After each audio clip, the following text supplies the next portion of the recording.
Italy hotelនេះគ្នាឯងកាន់ដែរព្រោះអី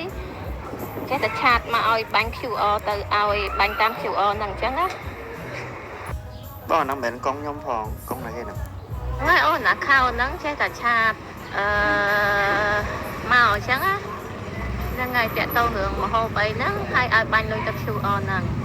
អញ្ចឹងមិនបងសួរបញ្ជាក់ហ្នឹងខាងខ្លួនឯងមិនមែនអានេះលេខ Telegram របស់ក្រុមហ៊ុនរបស់ខ្ញុំបងមានតែពីរហ្នឹងទេបើមានផ្សេងខាងពីហ្នឹងមិនមែនទេបងงั้น QR ដែលបងផ្ញើខ្ញុំមើលហ្នឹងអាហ្នឹងមិនមែន QR ខាងខ្ញុំទេរបស់ខ្ញុំខាងណាទេឡើយនេះអា Telegram មកសម្បូរ hack ច្រើនណាបងអើយសង្ស័យ hack អូន account ឃើញដាក់ឈ្មោះអីគេ